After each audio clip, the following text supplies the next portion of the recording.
Hi, this is Jay Lee at frogcube.com, and it's morning, and I am going to finish making a fruit fly culture.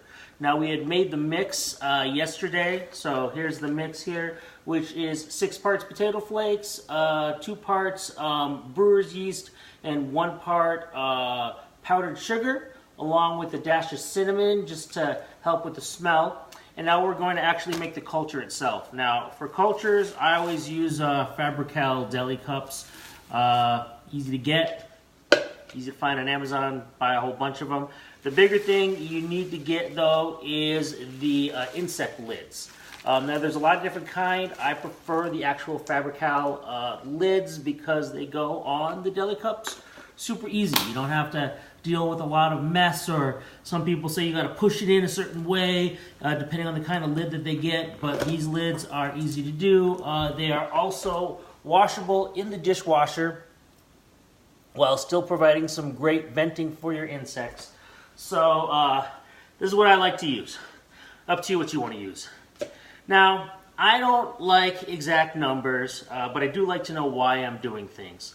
So I'm going to tell you, first of all, I usually put maybe in the beginning, first the distilled water and then the vinegar in this container.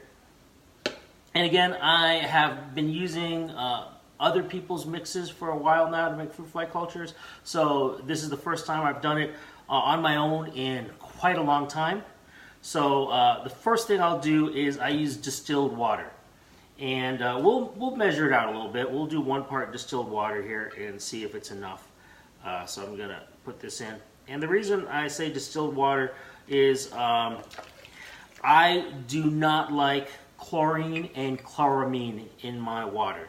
And usually if you have city water, you're going to end up with chlorine and chloramine in it. And what that does is it affects the growth of your fruit flies. It's going to slow things down if you don't do it. So, you know, some people, to avoid certain things, they heat it up, right? Well, you don't need to heat it up. You don't need to heat up your water. Personally, I don't feel you do. But you do need to have water that doesn't have chlorine and chloramine in it. So that's why I do what I do. Okay, now I'm going to add the vinegar. And as I said before, the vinegar is used as a mold inhibitor. And I'm going to add 1 part water, 1 part vinegar. Now, is that too much? Maybe. Please, let me know in the comments. I saw somebody said a 50-50 ratio, so you know what? That's what I'm going to try. I've had situations where, you know, in just 2 weeks, well, more like 3 weeks, there was mold within my fruit fly culture at the bottom, killing everything, and I don't want that. So I'm going to do a half and half. I don't know how that's going to affect the fruit flies, but we'll find out. And you can see there, I'd say there's about 1 inch in there. And I was using 1/3 of a cup for both, just so you know. Again, I don't like to be exact, but that's what I have in there. Now that I have that, I am going to start putting in my mix. And one thing, I just like to have a consistency of, that means I'll turn this back and forth and it doesn't move. That's all I'm looking for. So I am going to put a bunch in.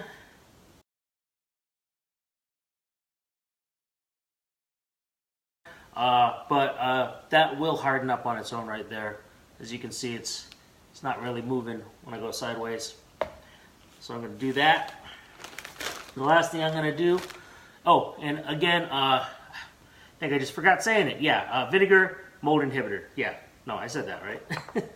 Okay, so I'm also going to put in some baker's yeast. And I just do a pinch. And I just move it around down there. And that's to get things culturing inside. I have tried not putting baker's yeast inside, and it doesn't work. Gotta have baker's yeast. I believe it's just the process of getting the culture going for making something edible for the larva. And you know what? Honestly, if you can tell me exactly what it is, why it works, please let me know. I haven't really thought about it in a lot of detail. I could guess, as to what fruit fly larvae need to eat, but I'd love to hear it from you, so please let me know. Okay, forgot one more thing. People love to use Excelsior in order to let the fruit flies have something to crawl around on, as well as the larvae to crawl around on and turn into their pupas so that they can turn into the actual fruit flies from the larva. I don't do that. It's hard to find, hard to get, kind of expensive. I understand why people use it. You can't reuse it though. I tend to just use coffee grinder filters here. Coffee filters are great. I twist them up and make them into a little flower so that the fruit flies have something to sit on and pop them in there. I'll do maybe 3 of these inside, and depending, they'll be okay. I've not always had the greatest luck doing it this way because given time and given the consistency of my culture, it can slowly melt very quickly, so then there's nothing for them to sit on. But right now, that's how I have it set up, so that there's something for fruit flies to sit on. And of course, I'm going to put fruit flies in, and I'll label it and close it up. And usually I keep it at a certain temperature. I like to have these maybe a little warmer than normal. You don't want to do it above a certain temperature because that prohibits the fruit flies from actually breeding. But the warmer it is, I mean, if it's 50, that's not going to be good. Keep it in the low 70s. Low 70s temperature in here makes it so that the fruit flies definitely will breed faster. Okay, that's it from me. I'm Jay Lee at frycube.com. Have a great day.